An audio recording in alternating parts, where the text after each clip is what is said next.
En la sesión de hoy vamos a hablar de los antecedentes de la gestión de recursos hídricos y su incidencia en las actividades humanas en el área del Chaco paraguayo. Lo primero que hay que tener en mente es el tiempo en el que vienen los primeros inmigrantes a la zona del Chaco. En los años 1927 ya vinieron en forma de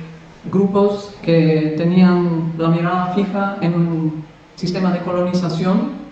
en esa zona. Sabían que tendrían que desarrollar muchas habilidades propias, pero lo fueron construyendo despacio. Llevó un tiempo hasta que pudieron realmente instalarse en los sitios que después se convertirían en sus hogares, y desde esa fecha ya para ellos la responsabilidad de manejar agua fue propia. Tuvieron que buscar la forma de tener su agua de uso de todos los días y empezaron a hacer los primeros pozos según las sugerencias de algunos asesores, pero no fue un trabajo fácil. No había los implementos que se tienen hoy día para realizar las perforaciones, todo tenía que hacerse a mano, con pala, pero lo más importante siempre era el punto de partida, que se basaba en la selección del sitio para hacer la excavación. Como la mayoría de las aldeas de esa colonización se realizaron en sitios con suelos arenosos que no tenían amplias superficies, pero sí eran suficientes como para ubicar las aldeas y la construcción de los núcleos urbanos y sociales. Ellos por lo menos trataban de tener para cada aldea un pozo con agua buena, lo cual no fue tan fácil en todos los sitios, pero con un poco de perseverancia lo lograron. Tuvieron que buscar la forma de asegurar que las excavaciones puedan ser seguras, y por ende las excavaciones se hacían en forma pausada, como para tener el control sobre eventuales derrumbes dentro de los sistemas de suelo arenosos. Y eso lo hacían primero armando tablones en la parte de la superficie, como se puede ver en la foto de la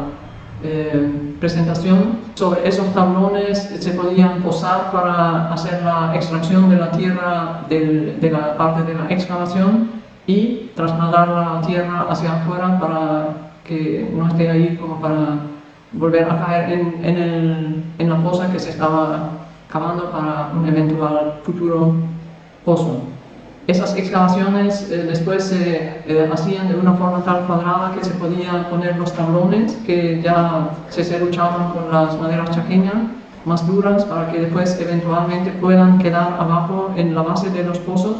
y tener la seguridad de que eso no se derrumbaría en el caso de que de repente se tenga que profundizar el pozo y continuar al día siguiente y cosas de esas situaciones. Pero en algunos casos se tuvo que hacer también perforaciones o excavaciones muy profundas.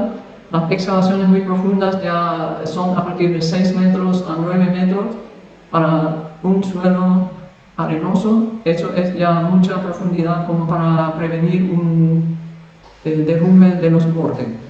Pero una vez que llegaban a una napa donde infiltraba agua, entonces ya se podía estar esperando un poco hasta que se junte suficiente agua como para llenar una taza y hacer la prueba del grado de calidad de esa agua. Este sistema de hacer los pozos era algo que ya se había practicado en las zonas de Ucrania y también en las zonas de Siberia, donde habían estado asentados algunos de los colonos que vinieron a poblar el Chaco Central,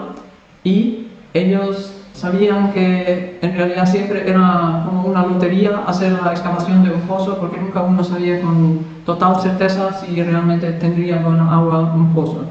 Lo cierto es que las experiencias anteriores para ellos fueron los que sirvieron para por lo menos practicar eso por unos 25 años. Prácticamente que quedó como el método para hacer la búsqueda de aguas subterráneas, y prácticamente era una actividad de todos los inviernos buscar nuevas fuentes vía pozos en los sistemas regosores. Cuando los indígenas acompañaban a estos inmigrantes, ellos siempre señalaban que no había que buscar el agua en las áreas altas de los suelos, sino en las vacantes. Los indígenas chaqueños tenían otra vivencia vivida en el Chaco, que era la de tener acceso a agua buscando inclusive en el monte, en las áreas del monte cerrado, las áreas con bajantes y donde el agua naturalmente se quedaba protegido de una evaporación y donde también iban animales silvestres a abastecerse de agua. Entonces, ellos en toda su primera búsqueda de agua siempre les señalaron a los inmigrantes esos sitios, les enseñaron cómo buscar esos sitios, pero después los propios colonos con su experiencia del lugar de origen de donde provenían, volvieron siempre a intentar tener los pozos cerca de las casas, cerca de las áreas sociales donde ellos estaban viviendo, que eran áreas más abiertas como sabanas o espartillares con árboles semidensos. Entonces ahí es donde prefirieron siempre buscar las fuentes de agua para que sean de mayor facilidad de acceso de agua. No obstante, esas lecciones de los indígenas sirvieron también después para cuando empezó el desarrollo del hato ganadero, saber dónde ir a buscar los animales, porque generalmente el animal vacuno busca un sitio de agua y ahí se queda a rumiar un tiempito y ahí se podía buscar los animales y por ende encontrar los terneros, que era parte del manejo animal de esos tiempos. Una vez que las aldeas tenían prácticamente uno o dos en cada cabecera de la aldea una fuente segura de agua, las familias acarreaban el agua de ahí hacia su propiedad y siempre había que esperar un cierto tiempo hasta que se acumulaba otra vez el agua para que el siguiente pueda ir a buscar agua, pero con el tiempo eso fue tomando ritmo y en los propios asentamientos de cada familia se empezaban a buscar fuentes de agua también. Eso llevaba más tiempo, pero los vecinos se ayudaban entre sí y con eso fue aumentando la cantidad de sitios de abastecimiento de las reservas que se podían hacer. Y paralelo a esto se desarrolló también la técnica de hacer ladrillos quemados que permitían la construcción de aljibes, como lo habían visto en el momento de la entrada al Chaco en las instalaciones de la empresa Casado, que era ya una tradición que en Argentina se practicaba el hecho de la construcción de aljibes como fuente o sistema de provisión de agua y reserva. Y al tener esa infraestructura también ya podían empezar a pensar en sistemas de canaleta para aprovechar el agua y cosechar el agua de lluvia en el mismo recipiente, porque tenían generalmente un poco más de volumen que los barriles que se traían con caballo de pozo. Todas estas formas de almacenar el agua de pozo y también eventualmente ya en algunos casos era con agua de lluvia, limitaban sin embargo en volumen la provisión de agua para los animales domésticos o de leche. Entonces por ese lado se vieron muy limitado la expansión de los hatos ganaderos y tuvieron que buscarse otras opciones. Sin embargo, eso era cíclico, porque en los meses de invierno era donde más problemas había con el abastecimiento de agua para los animales domésticos. Sin embargo, en los meses de verano, generalmente con las lluvias que había y el ganado que pastoreaba prácticamente en el monte encontraba las vacantes con agua y se proveía de esa agua, ahorrando agua para el uso doméstico. Sin embargo, esto fue una limitante ya desde los años 50 para que el hato ganadero pueda seguir creciendo. La actividad de la provisión de agua, en realidad, incluso después de tener estas pequeñas instalaciones de reserva de agua, siguió siendo un tema principal para las familias, porque siempre la discusión estaba, ¿podemos sobrevivir bajo estas formas de vivencia o tenemos que ir a otros sitios, quedarnos o cómo hacemos? La discusión era permanente y era prácticamente en el seno de las familias, las mujeres las que movían este tema, porque para ellas es cosa de todos los días, cosa de cada comida, preparar, hacer todas las cosas que tienen que ver con el hogar y por ende en algunos casos hay gente que por el tema del agua decidió como esto nunca se va a solucionar, vamos a ir a otro lugar para vivir. Pero la gente que se quedó siguió con el motivo como un motivo permanente de seguir buscando nuevas fuentes de agua, ya sea pozos mejores, con más agua, con más volumen de extracción posible o otras técnicas que se desarrollaron después. El desarrollo de la producción económica basada en ganadería principalmente, ganado lechero también en parte,